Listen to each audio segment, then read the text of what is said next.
Hello दोस्तों, नमस्कार। स्वागत है आपका इस ट्यूटोरियल में जहां पर हम लोग पढ़ेंगे व्हाट इज मेमोरी, मेमोरी क्या होती है, मेमोरी के प्रकार क्या हैं, कितने प्रकार की होती है और उन प्रकारों में अंतर एक दूसरे में क्या होता है, हमें कौन सी मेमोरी यूज करनी चाहिए और कहां पे किस मेमोरी की आवश्यकता पड़ने वाली है। बढ़ते हैं इस ट्यूटोरियल में आगे और देख लेते हैं व्हाट इज मेमोरी।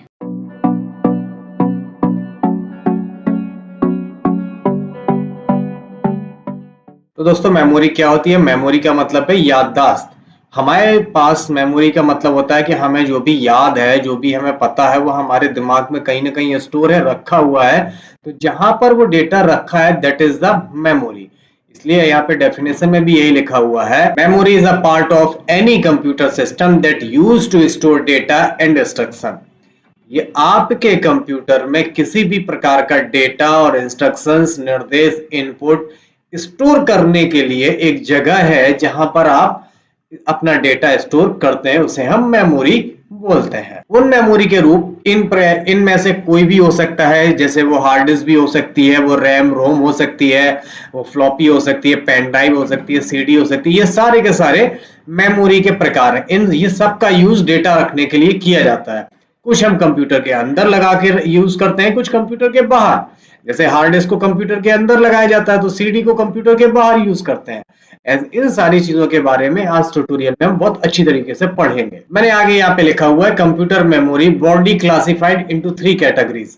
ये 3 भागों में हम इनको बांटते हैं, प्राइमरी मेमोरी, सेकेंडरी मेमोरी और कैश मेमोरी। आप लोगों को हमने पिछले ट्यूटोरियल में भी कुछ मेमोरी के बारे में बताया था, जो थोड़े से कम इसके बारे में हम लोगों ने डिस्कस किया है। कैश मेमोरी हमने आपको बताया था, प्राइमरी और सेकेंडरी मेमोरी हम यहाँ पे पढ़ लेंगे। यहाँ पे आप आगे देखने वाले हैं हम प्राइमरी मेमोरी क्या होती है। Primary memory is the computer memory that is directly accessible bye CPU. Computer में हमने 2 प्रकार की मेमोरी पढ़ ली है, प्राइमरी और सेकेंडरी। तो प्राइमरी मेमोरी को ही सीपीयू डायरेक्ट एक्सेस करता है। सीपीयू जो कंप्यूटर का दिमाग होता है, जो प्रोसेसर होता है, उसे सेकेंडरी मेमोरी से मतलब नहीं होता है। वो जब भी कोई काम करेगा, जब भी उसे कोई डेटा चाहिए होगा ना, वो सीधा प्राइमरी मेमोरी को ही कॉल करता है। उसे सेकेंडरी मेमोरी से कोई लेना देना नहीं है। यानी सीपीयू के पास अगर कोई भी डेटा जाएगा, भले आपकी सेकेंडरी मेमोरी में रखा हो, लेकिन वो पहले प्राइमरी में आएगा, फिर सेकेंडरी मेमोरी में जाएगा। अभी आपको और अच्छी तरीके से समझ में आ जाएगा जब हम आपको बताएंगे कि प्राइमरी मेमोरी के प्रकार क्या होते हैं और कैसे कैसे वो काम करते हैं। यहाँ पे प्राइमरी मेमोरी को 2 हिस्सों में बांटा है हमने, रैम और रोम में। रैम का फुल फॉर्म होता है रैंडम एक्सेस मेमोरी और रोम का फुल फॉर्म होता है रीड ओनली मेमोरी। अब इनको देख लेते हैं। सबसे पहले है रीड ओनली मेमोरी, जिसका मतलब हुआ any data which not need to be altered are stored in ROM. ऐसा डेटा जिसे अल्टर्ड नहीं किया जाना है, यानी उसे परिवर्तित नहीं किया जाना है, उसमें कोई चेंजेस नहीं होना है, ऐसे डेटा को हम रोम में स्टोर करते हैं। इसका मतलब क्या हुआ कि रोम में रखा हुआ डेटा चेंज नहीं होता, डिलीट नहीं होता, एडिट नहीं होता। ऐसे डेटा को हम रोम में रखते हैं। रोम include those program which run on booting of the system known as bootstrap program that initialize OS along with the data like algorithm required by OS। रोम के अंदर ऑपरेटिंग सिस्टम जैसे डेटा को रखा जाता है, जिन्हें हम बूट स्ट्रैप कहते हैं, जो कंप्यूटर को चलाने में सहयोग करते हैं, चलाते हैं, जो कंप्यूटर को रोज ऑपरेट करते हैं। ऐसे सॉफ्टवेयर्स को हम रोम के अंदर रखते हैं ताकि उनके साथ कोई छेड़छाड़ ना कर सके। रोम का आकार दिखने में कुछ ऐसा होता है, जो आपके कंप्यूटर में प्रोसेसर के पास ही में ही लगा रहता है। ठीक है, तो आप लोगों को समझ में आ गया होगा कि रोम क्या होता है। रोम में रखा हुआ डेटा डिलीट नहीं होता है।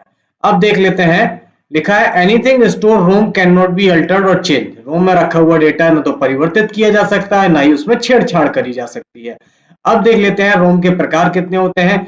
रोम के 4 प्रकार बनाए गए हैं। पहला है पी रोम। पी रोम का मतलब है programmable read only memory, can be modify once by the user. इसको सिर्फ एक बार यूजर के द्वारा मॉडिफाई यानी चेंज किया जा सकता है। The user buy a blank P ROM, user एक ब्लैंक पी रोम खरीद सकता है।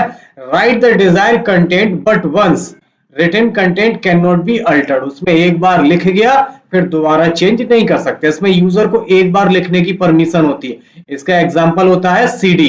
जो आप बाजार में कॉम्पैक्ट डिस्क खरीदते हैं ना, वो सीडी पी रोम की कैटेगरी में आती है, क्योंकि एक बार सीडी में लिख दो तो दोबारा चेंज नहीं होता है। अगला इसका उदाहरण है EP ROM, erasable and programmable read only memory. इसका मतलब क्या हुआ कि EP ROM content can be changed by erasing initial content which can be done by exposing EPROM to UV radiation। UV का मतलब अल्ट्रावायलेट रेडिएशन के द्वारा इसे चेंज किया जा सकता है। This exposure to ultraviolet light dissipates the charge on ROM and content can be rewritten on it। EPROM को हम एक बार से ज्यादा बार रीराइट कर सकते हैं, उसके ऊपर एक से एक बार से ज्यादा बार में लिखा जा सकता है। ठीक है, ये साधारण पी रोम से थोड़ी ज्यादा अच्छी आती है और महंगी भी होती है। अगला है EEPROM, electronically erasable and programmable ROM. ये ROM content can be changed by erasing the initial content which could be easily erased electrically. However one byte can be erased at a time instead of deleting in one go.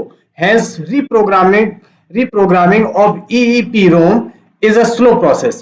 EEPROM की process slow है क्योंकि यहाँ पे data को एक एक से delete किया जाता है, ये वन बाय वन या इकट्ठी नहीं हो सकती है। इसमें थोड़ी दिक्कत यही आती है कि इसको एक बार में अल्ट्रावायलेट जैसा डिलीट नहीं किया जा सकता, बाकी का स्वभाव इसका EEPROM जैसा ही होता है। इसमें एक एक करके डेटा को डिलीट किया जाता है। तो ये होता है, रोम के प्रकार थे ये सारे, और ये तीनों प्रकार के रोम के प्रकार आपको बता दिए हैं। अब आगे देख लेते हैं रैम।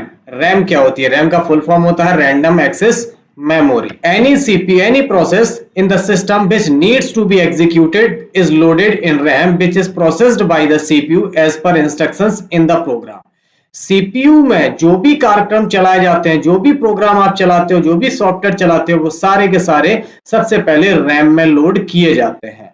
रैम से लोड होने के बाद ही आपका CPU उन सारे प्रोग्राम को एग्जीक्यूट करता है।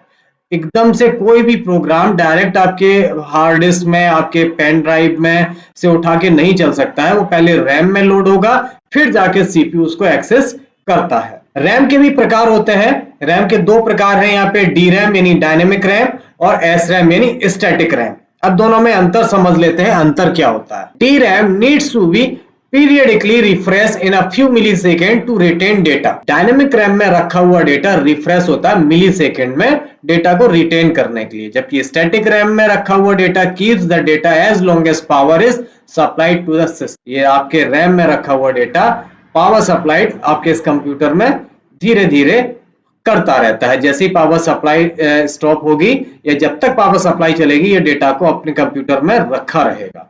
ठीक है ना। तो ये दो प्रकार थे रैम के, डी रैम और एस रैम। अब देखते हैं डिफरेंस बिटवीन प्राइमरी और सेकेंडरी मेमोरी में अंतर क्या है। एक एक से समझेंगे और आपको बहुत अच्छी तरीके से समझाते चलेंगे। पहला पॉइंट है, this memory is temporary memory. Primary memory temporary memory होती है क्योंकि इसमें रखा हुआ डेटा अस्थायी होता है। लाइट चले जाने पे, कंप्यूटर के बंद होने पे इसमें रखा हुआ डेटा खत्म हो जाएगा, डिलीट हो जाएगा, लॉस्ट हो जाएगा। जबकि सेकेंडरी मेमोरी परमानेंट मेमोरी होती है, इसमें एक बार डेटा रख गया तो आप लंबे समय तक डेटा रख सकते हैं। इसके बाद आता है the memory is directly accessible by the computers processor. Primary memory को सीपीयू का प्रोसेसर डायरेक्ट एक्सेस कर सकता है, जबकि secondary memory not directly accessible bye computer CPU. Secondary memory में रखा हुआ डेटा पहले प्राइमरी में जाता है, तब सीपीयू के पास पहुंचता है। अगला पॉइंट है, the nature of parts of this primary memory varies because RAM is volatile nature while ROM is non volatile. Primary volatile और नॉन वोलेटाइल दोनों प्रकार की हो सकती है, लेकिन सेकेंडरी मेमोरी हमेशा नॉन वोलेटाइल ही होती है। ठीक है।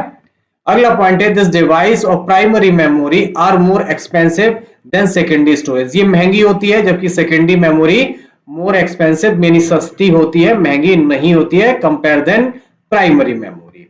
अगला पॉइंट यहाँ पे है, the memory devices use for primary memory are semiconductor memory. जो प्राइमरी मेमोरी होती है वो सेमीकंडक्टर यानी आईसीज की बनी होती हैं, जबकि secondary memory magnetic tape, optical वगैरह की भी बनी होती हैं। जैसे पेन ड्राइव है, सीडी है, तो ये कांच और प्लास्टिक की भी बनी हुई होती हैं। Primary memory known edge device main और इंटरनल मेमोरी इसको बोलते हैं। मेन मेमोरी या इंटरनल मेमोरी भी बोलते हैं, जबकि सेकेंडरी मेमोरी को एक्सटर्नल मेमोरी या ऑक्सिलरी मेमोरी बोला जाता है। प्राइमरी मेमोरी में रैम आता है, रोम आता है, कैश मेमोरी आती है, पी रोम, ईपी रोम, रजिस्टर है, ये सारी चीजें आती हैं। जबकि सेकेंडरी मेमोरी में हार्ड डिस्क है, फ्लॉपी डिस्क है, मैग्नेटिक टेप है, ये सारी चीजें सेकेंडरी मेमोरी के अंदर आते हैं। तो दोस्तों आई होप आप लोगों को मेमोरी बहुत अच्छी तरीके से समझ में आ गई होगी।